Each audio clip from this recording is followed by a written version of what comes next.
आज मैं बना रही हूँ आलू 65। जैसे कि चिकन 65 बनता है, पनीर 65 बनता है, जिसको लोग बहुत पसंद करते हैं एज अ स्टार्टर, वैसे ही हम बना रहे हैं आलू 65 विद द मैग्नास ट्विस्ट। क्योंकि हम डीप फ्राई नहीं करेंगे, आलू के जो पकौड़े होते हैं उसको पहले डीप फ्राई करके फिर आलू 65 बनता है, पर उसकी जगह पे हम आज बिल्कुल भी फ्राइंग नहीं कर रहे हैं।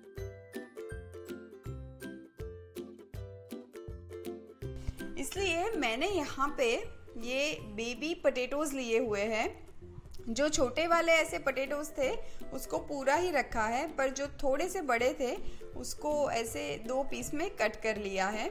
और अब मैं ये पोटैटोज़ को शैलो फ्राई करने वाली हूँ। पर हाँ, मैं एक बात बता दूँ, ये पोटैटोज़ को मैंने फार बॉईल किया हुआ है, मतलब पूरी तरह से उबाला नहीं है। कुकर में इनको डाल के मैंने बस 2 सीटी लगाई है हाई फ्लेम पे, ताकि वो थोड़े से टेंडर हो जाए और हम शैलो फ्राई करें तो पूरी तरह से कुक हो जाए और टूटे भी नहीं। अब मैं एक पैन में 1 टेबलस्पून जितना ऑयल ऐड कर रही हूँ। वैसे तो 65 में डीप फ्राई आलू करते हैं तो काफ़ी सारा तेल जाता है, पर अभी मैं सिर्फ 1 टेबलस्पून ऑयल एक पैन में ऐड कर रही हूँ, क्योंकि यहाँ पे ये मेरे पास 400 ग्राम आलू है, बेबी पोटैटोज़ है। और अब ये ऑयल में मैं ये मिर्ची की पेस्ट ऐड कर रही हूँ। देखिए 65 का मतलब क्या होता है ना, पनीर 65 जब हम बनाते हैं तो उसका ब्राइट रेड कलर जो होता है वो बहुत ही अट्रैक्टिव होता है, और हर 65 का कलर बहुत ही ब्राइट रेड कलर होता है, पर उसमें तो फूड कलर ऐड करते हैं, हम फूड कलर बिल्कुल ऐड नहीं कर रहे। तो ये मैंने फ्रेश वाली मिर्ची को मिक्सी में पीस लिया है। ये मैंने ऐसी वाली बड़ी वाली फ्रेश मिर्ची आती है ना, उसको पीस लिया है। पर अगर आपको ये नहीं मिल रही है तो आप कश्मीरी लाल मिर्च जो साबुत वाली आती है उसको पानी में भिगा दीजिए 10 मिनट थोड़े से वार्म वाटर में, और फिर पीस लीजिए, तो ये आपको ऐसे ही ब्राइट रेड पेस्ट मिल जाएगी। अब मैं ये जो मिर्ची पेस्ट बनाई है ना, उसमें से थोड़ा सा, मतलब 1 टीस्पून जितना ये आलू फ्राई करते वक्त ऐड कर देती हूँ, ताकि आलू फीके ना बने और अच्छा कलर भी आ जाए आलू में। ये आलू ऐड कर देंगे और मैं आलू में थोड़ा सा ही नमक ऐड करूँगी, वरना आलू बहुत फीके बन जाते हैं। और एक बार मिक्स कर लेते हैं।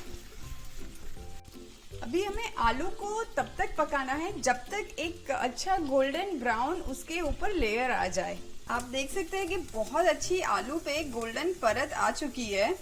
बस मैं यही टाइम पे आलू को निकाल देती हूँ एक बोल में। अब हम एक सॉस रेडी करते हैं। ये मेरे पास 1 टीस्पून कॉर्नफ्लावर पाउडर है। ये कॉर्नफ्लावर पाउडर में मैं ये जो हमने मिर्ची की पेस्ट बनाई थी वो मैं 1 टेबलस्पून वापस ऐड करती हूँ। अब मैं इसमें कम से कम 4 से 5 टेबलस्पून पानी ऐड कर देती हूँ। और ये मेरे पास टमेटो केचप है, ये 1.5 टेबलस्पून मैंने लिया हुआ है, ये भी मैं इसमें ऐड करूँगी। इससे बहुत अच्छा खट्टापन तो आएगा, पर एक माइल्ड सी मिठास भी आएगी। और मैं ऐड कर रही हूँ ये 1 टेबलस्पून सोया सॉस है। अब ये सारे मिक्सचर को मैं अच्छे से मिक्स कर लेती हूँ। आपको बहुत अच्छे से मिक्स करना पड़ेगा, क्योंकि कॉर्नफ्लावर ना नीचे बैठ जाता है और वो थिक हो जाता है। और हाँ, कॉर्नफ्लावर में जब भी आप कुछ लिक्विड ऐड करें वो लिक्विड रूम टेम्परेचर वाला ऐड कीजिएगा। अगर ज़रा सा भी गर्म लिक्विड आप ऐड करेंगे ना तो कॉर्नफ्लावर वही के वही पकना शुरू हो जाएगा। अब मैं ये पैन में 1 टीस्पून ऑयल ऐड करती हूँ, और इसके साथ ही हम इसमें ऐड करेंगे, मेरे पास बारीक कटा हुआ लहसुन है। ये कम से कम 6 लहसुन की कलियाँ हैं जिसको बारीक चॉप की है, मैं वो ऐड कर देती हूँ। और ये कुछ कड़ी पत्ते हैं, हम वो भी ऐड कर देंगे। और लहसुन ऐड करते के साथ ही हमें ज़्यादा नहीं पकाना है, बस हल्का सा गोल्डन ब्राउन कलर का हो जाए उतना ही। मैं ये कुछ चॉप्ड स्प्रिंग अनियंस है, मैं वो भी ऐड कर दूंगी। मेरे पास फ्रेश कटी हुई मिर्ची है, दोनों ही कलर की है, लाल है, जो मैंने बड़ी वाली दिखाई थी ना वही वाली ये रेड है। और वो जो बिल्कुल माइल्ड होती है, तीखा नहीं होता है। ये मिक्सचर में अभी मैं बिल्कुल नमक ऐड नहीं करूंगी, क्योंकि जितने हमने सॉसेस इकट्ठा किए थे वो सब में नमक होता है। सोया सॉस तो बहुत सॉल्टी होता है, और हमने आलू में भी थोड़ा सा नमक डाला था, तो अभी हम नमक नहीं डालेंगे, लास्ट में टेस्ट करके फिर ऐड करेंगे अगर ज़रूरत है तो। अब यहाँ पे ये मेरे पास ये रोस्टेड पीनट्स हैं, मैं ये पीनट्स ऐड करती हूँ।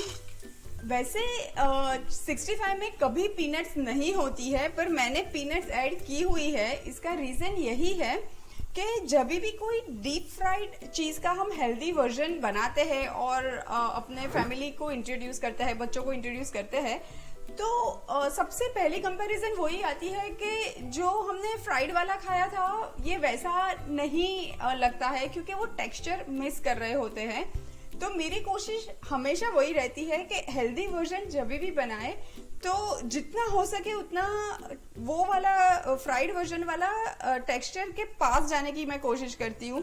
तो ये पीनट्स मैंने इसीलिए ऐड की है कि वो एक क्रंच देगी आपको, और कभी पता भी नहीं चलेगा कि ये हेल्दी वाला वर्जन है, डीप फ्राइड वाला वर्जन नहीं है।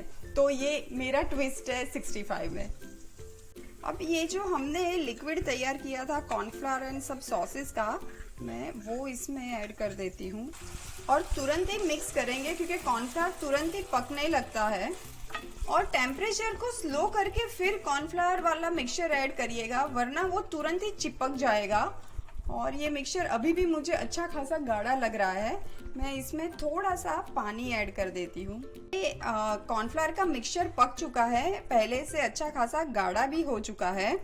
और अब मैं इसमें आलू ऐड करूँगी, और अब मैं सारी चीज़ों को मिक्स कर देती हूँ ताकि हमने जो सॉस बनाया था वो सारे आलू पे कोट हो जाए।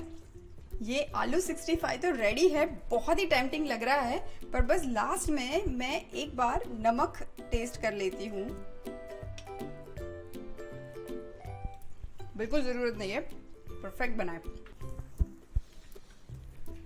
इतनी अच्छी खुशबू आ रही है ना आलू 65 में से, और देखिए बिना कलर डाले कितना अच्छा ब्राइट रेड कलर भी आ गया है। फटाफट से प्लेटिंग करते हैं, क्योंकि ये गर्मा गर्म ही अच्छा लगता है। और ऊपर से मैं थोड़ा सा ये हरा वाला प्याज है ना, स्प्रिंग अनियन, वो बारीक काट के ऊपर से मैं डाल देती हूँ। तो लीजिए तैयार है आलू 65 बिना फ्राई किए।